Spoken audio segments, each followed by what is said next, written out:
어제와 오늘 730 재보선 이후에 여야 정치권의 쇄신 방안 모색에 대해서 각 당의 그 초재선 의원 모임을 이끌고 계신 분들의 견해를 들어보고 있는데요. 오늘은 새정치민주연합의 초재선 의원 모임인 더 좋은 미래 간사시죠. 김기식 의원을 연결해서 비대위 체제인 새정치민주연합의 쇄신과 또 개혁 방안에 대한 견해 한번 들어보겠습니다. 네, 김기식 의원님. 예, 안녕하십니까? 예, 안녕하십니까? 우선 현안 한 가지만 좀 짚고 넘어가겠습니다. 지금 온 나라가 윤희병 사건에 좀 충격과 분노에 휩싸여 있는데요. 정치권에서 지금 김관진 안보실장 그리고 유병헌 회장 부실 수사와 관련한 형평성 차원에서 김진태 검찰총장 문책론이 지금 계속 제기되고 있지 않습니까? 이 부분은 좀 어떻게 보시는지요? 예, 윤희병 사건의 핵심은 사망에 이르기까지 된 이 구타 가혹행위의 진상을 규명하는 문제 하나고요. 예. 그다음에 군 수뇌부가 그러한 구타에 의한 사망을 알고도 이것을 은폐해왔다는 문제 아니겠습니까? 네. 그런 점에서 지금 김광진 지금 안보실장이 당시 국방부 장관으로서 진상을 보고 받고도 적절한 조치를 취하지 않고 사건을 은폐했다는 것들이 지금 확인되고 있기 때문에 네. 당연히 책임을 물어서 물러나게 해야 된다고 생각합니다. 네. 이제 박근혜 대통령에 대해서 국민들께서 가장 납득하지 못하는 게 인사 문제인데요. 예. 어떻게 저런 사람을 총리나 장관 후보로 지명하느냐 문제와 함께 문제가 제기됐을 때 책임을 제대로 묻지 않고 이것을 지연시킨다. 이런 문제이기 때문에요. 박근혜 대통령이 말씀하신 대로 이를 뵙게 하기 위해서는 김관진 안보실장을 반드시 사퇴시켜야 한다. 이렇게 저는 생각하고 있습니다. 네. 지금 청와대도 여론의 향배를 일단 예의주시하고 있는 것 같은데요. 지금 김기식 의원께서는 책임을 지고 사퇴를 시켜야 된다. 이제 그런 말씀이고요. 김진태 검찰총장 문책론 제기 관련해서 어떤 의견이신가요? 예, 그 점에 대해서도 지금 이제 일선 수사 책임자가 책임을 지고 사퇴한 마당에 예. 검찰의 수장이 아무런 책임을 안 질 수 있느냐 이런 이제 검찰 사법 당국에 대한 문제가 있지 않습니까? 그런 점에서 지금 황교안 법무부 장관이나 김진태 검찰총장에 대해서도 책임을 추궁하는 조치가 있어야 된다라고 하는 여론들이 국민들 사이에서도 있기 때문에 네. 이 점에 대해서도 박근혜 대통령이 적절한 조치를 해야 된다고 생각을 하고 있습니다. 네. 근데 윤희병 사건과 관련해서 지금 새누리당 김무성 대표가요. 육군 참모총장이 책임을 졌으면 책임을 다진 것이다. 추가 인책론에 이렇게 선을 좀 긋지 않았습니까? 네네. 이 부분은 좀 어떻게 보세요? 저는 아까도 말씀드렸던 건 대통령이 인사정책에 있어서 잘못했을 때 책임을 묻지 않는다 이런 얘기를 말씀을 드렸는데요. 예. 책임이라고 하는 것은 이제 소위 법적인 책임이나 행정적 책임도 있습니다만 정치적 책임이라는 것이 있는 거죠. 네. 그런 점에서 보면 온 국민이 지금 윤희병 사건으로 인해서 분노하고 군대에 자식을 보내고 있는 모든 부모들이 지금 불안해하고 있지 않습니까? 또 문제는 이게 과연 윤희병만 이런 일을 당했겠냐, 또 앞으로 이런 일은 재발하지 않겠냐라고 하는 점에서 보면 당시 최종 책임자에 대한 정치적 문책이 없으면 과연 이런 문제가 개선되겠느냐. 말 그대로 일벌백계를 하고자 한다면 김광진 안보실장에 대해서도 적절한 조치가 있어야 된다고 생각합니다. 네, 근데 일부에서는 또 안보 책임자가 흔들리고 너무 자주 바뀌는 것도 옳지 않다. 또 이런 의견도 사실 있어요. 지금 저희 안보의 책임자인 국방부 장관이나 현직 국방부 장관이나 국정원장은 지금 안보를 계속 진행하고 있기 때문에 예. 김관진 장관은 지금 3년 2개월째 박근혜 정부 하에서 국방부 장관과 이어서 지금 안보실장으로 하고 있어서 지금 안보실장을 이번에 사퇴시킨다고 해서 네. 안보에 문제가 생길 거라고 생각하지 않습니다. 네, 알겠습니다. 이 문제는 이 정도로 짚어보고요. 지금 당내 상황에 대해서 좀 질문을 드리겠습니다. 재보선 이후에 지금 새정치민주연합이 위기를 좀 맞고 있는데 나름대로 좀 어떻게 판단하십니까? 당의 진로에 관련해서. 예, 지난번 730 재보궐선거에서 사실은 이제 수원에 출마했던 손학규 대표나 네. 김포의 김두관 전 지사나 개인적인 인물 경쟁력으로 보면은 상당히 경쟁이 있었음에도 불구하고 패배했습니다. 한마디로 당의 지지도의 열세를 극복하지 못한 거지요. 그것은 새정치민주연합이 수권 정당으로서 국민의 지지 국민들과 신뢰를 받는 데 있어서의 근본적 한계를 보여준 거라고 생각합니다. 네. 지난 지방선거의 경우에는 박원순 시장이나 안희정 지사 등이 개인적인 인물 경쟁력으로 승리를 했습니다만 이렇게 당의 지지도가 결정적으로 작용하게 되는 앞으로 다가올 총선이나 대선의 경우를 염두에 둔다면 현재 상태로는 새정치민주연합이 잘못하면 만년 야당으로 전락할 수 있다라고 하는 위기의식이 있고요. 네. 사실은 민주당 시절부터 어떤 새정치민주연합의 혁신의 과제는 지난 총선 이전부터 제기되어 왔음에도 불구하고 잇따른 선거로 인해서 지금 혁신이 지체되어 온 것이거든요. 네네. 그런 점에서 이제 그동안 지체되어 왔던 혁신을 근본적인 차원에서 추진해서 뭔가 수권 정당으로서의 어떤 국민적 지지와 신뢰를 얻어내지 못한다면 네. 앞으로 다가올 총선 대선에서 승리하기 어렵다. 알겠습니다. 이제 그러면 이제 우리 한국 정치와 대한민국의 변화가 미래가 어두운 것이기 때문에 예. 당의 모든 구성원이 책임감을 느끼고 정말 지체되어 온 근본적 혁신을 이제 추진할 때가 됐다 이렇게 생각을 합니다. 네.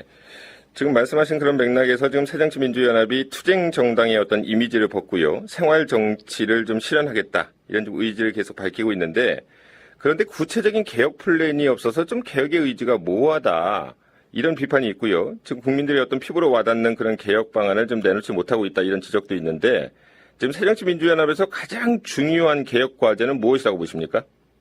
먼저 투쟁정당 이미지라고 하는 것은 야당이 야당답게 싸울 때는 싸워야 되는 게 맞지요. 다만 그러니까 선명성이 있어야 된다.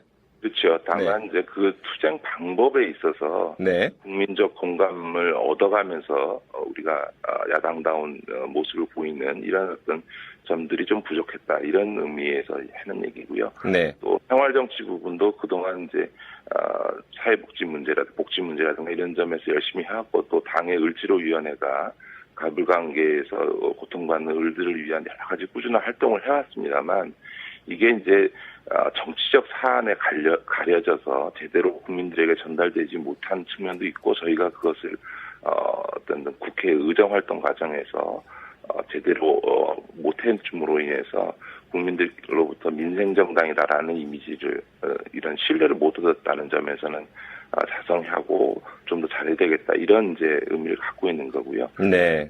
지금 저희 과제의 핵심은 앞서도 말씀드렸던 근본적 혁신을 말잔치로 끝나지 않고 어떻게 지속적으로 해서 국민들이 체감하게 할 거냐라는 문제라고 저는 생각합니다. 네, 알겠습니다. 네. 당내 문제의 핵심이라고 할 수 있는 이런 계파 갈등, 계파 구조를 이번에 분명하게 청산하고 네. 그것을 당원상에 있어서 제도화함으로써 당의 변화를 가시화시킬 뿐만 아니라 지속화하고 제도화하는 이런 어떤 실질적인 조치가 있어야 된다고 저는 생각을 하고 네. 동시에 이런 당 혁신의 과정이 국민적 눈높이에서 진행될 필요가 있기 때문에 예. 국민들께서 지적하신 문제들을 정확히 파악해서 올 하반기 동안에 정말 뭔가 변화하는 모습을 보여야 한다고 생각합니다. 네.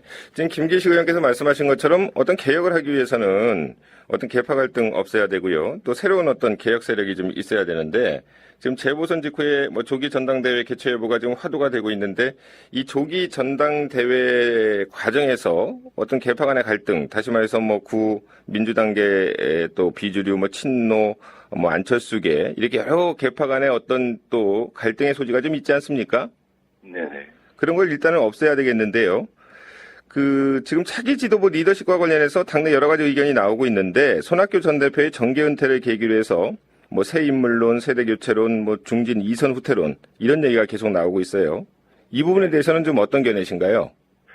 맞습니다. 저희 당에 이제 여러 가지 문제가 있습니다만 내부적으로 보면 가장 핵심적인 문제가 소위 계파 구조죠. 지난 10여 년 동안 이어지고 있는 소위 이른바 계파 중심 정치가 지속되는 한 당의 혁신이 불가능하고 네. 국민들 맨날 계파 싸움만 하는 정당이라는 이미지를 드리게 되는 문제가 있습니다. 그런 점에서 이제는 정말 당이 이런 계파 구조를 극복하고 넘어가야 된다 이렇게 생각을 하고요. 네. 그다음에 당이 여러 가지 혁신 방안을 추진하고 또 그것을 당원상에 제도화하겠습니다만 결국 국민들께서 변화를 느끼는 것은 사람의 변화가 이루어져야만 변화했다라고 느끼시게 되는 것 같습니다.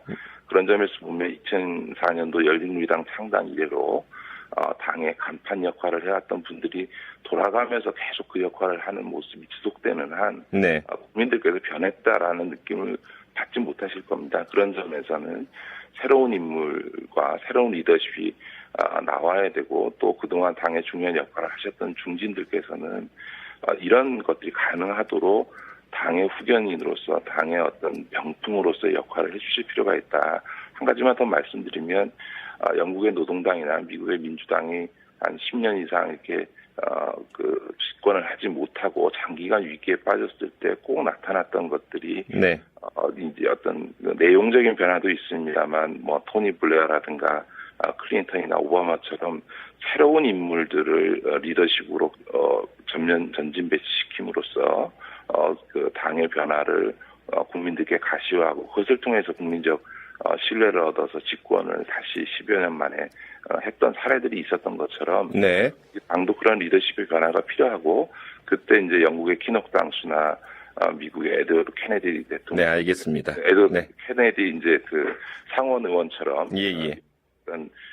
그런 인물의 변화를 뒷받침해주는 이런 어떤 중진 정치인들의 역할들이 필요한 것이 아닌가 이런 생각을 하고 있습니다. 그러니까 새 인물론, 세대 교체론, 중진 이선 후퇴론이 좀 있어야 되겠고 어떤 인물 교체가 좀 있어야 된다 그런 말씀인데 그런 의미에서 안철수 의원은 일단 실패했다고 보는 거죠? 아니죠. 아직까지도 우리 그 안철수 전 대표의 어떤 대해서 기대와 희망을 갖고 있는 어떤 국민들께서 계시고, 예.